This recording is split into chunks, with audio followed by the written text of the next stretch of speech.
Since you brought up animation and I wrote down this question because this is one thing I like about you, is even though you're in the filmmaking world, one thing I like about you is that you also treat animation as film and cinema and that kind of thing.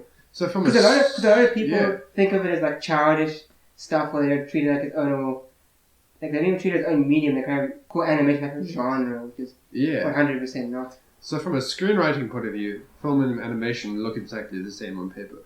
That is true. Except with animation, you can do all sorts of things that film can't. You don't have money to do. Like film, you can't have a zombie chicken destroying the world. Whereas in animation, you can, because you can just animate it. So there's a lot of freedom in animation that you can find that film just doesn't have. So if you combine the two, then you can do anything. You're like God of whatever world you create. So that's awesome. Also, in terms of kids' stories and like childish stuff, I think there's a lot of very simple wisdom to be found in a child's story, in a children's book, in a children's animation. There's like simple truths about life that you can glean from it, that you can't, the R-rated film or any film. Films are they depict the kind of bitter, tormented internal life of whatever the creator sees. And it's kind of generally sort of bitter and maybe nihilistic in its own way. Whereas animation tries to capture like something beautiful in life. It tries to teach you important, like uplifting life lessons. So I think there's something to be said for animation and children's stories, and children's animations. What makes you also count it as film, or to you does the medium not matters more about the story? Story comes first. Everything else is a means to an end. That's it, I'm the same. Yeah. My dad's kind of like for some reason he can't watch animation, though he does like The Incredibles and The Simpsons, but most things he does, for some reason he says his brain doesn't, something about his brain, I don't know exactly what it is, but he just doesn't watch animation. Even the animation's got to the point where there's some like really good adult stuff and some really good stuff out there that, weird. Like there's stuff out there like Invincible and Soul, which are just genuinely good. Yeah. Yeah, he's missing out on some like genuine wisdom. Like he's missing out on a learning opportunity because you can learn through stories. Yeah. True.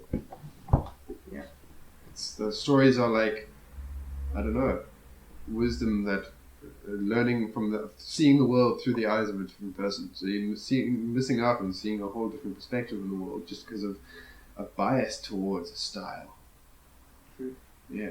Well, I listened to a podcast a long time ago with Brad Bird. He's the guy who directed The Incredibles and Ratatouille. Oh, yeah? He also does a lot of stuff, but that doesn't matter. And he said cartoons were never designed in mind for kids. Yeah, no. He said it's just that like the original Looney Tunes and that kind of stuff were never they're never made in a way that they're exactly for adults. So it came to the point where they just needed something to put in front of kids. Yeah. So they did. So then they're like, well, we have this cartoon, let's just put it in front of kids. And then he said more of that just happened to be that makes sense. Made for kids. Yeah. Because something like the Flintstones was never really designed for kids. Like, why would kids want to watch a show about an unhappy family? Exactly. It makes sense. In fact, I think animation sort of started on the propaganda side in terms of like indoctrinating people during the war. As far as I'm aware, I might be wrong on that. Correct me. I didn't study animation. I have no qualification under that saying that. But as far as I know, animation had a lot to do with propaganda. It was cheap propaganda because they couldn't afford to film everything, so they animated it for TV. And as far as I know, that was one of its origins, which is then definitely meant for adults.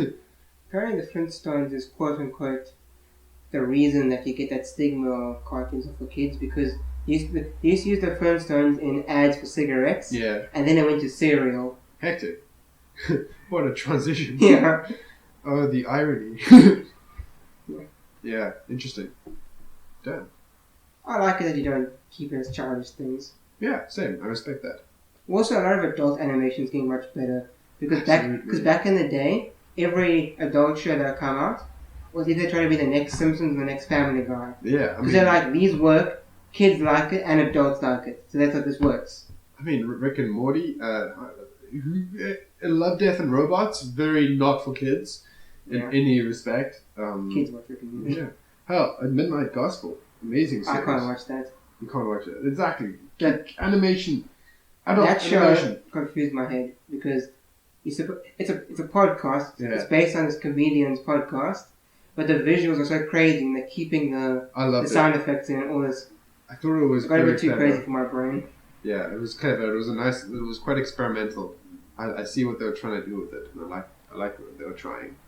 Yeah, I appreciate the creativity. It's just yeah.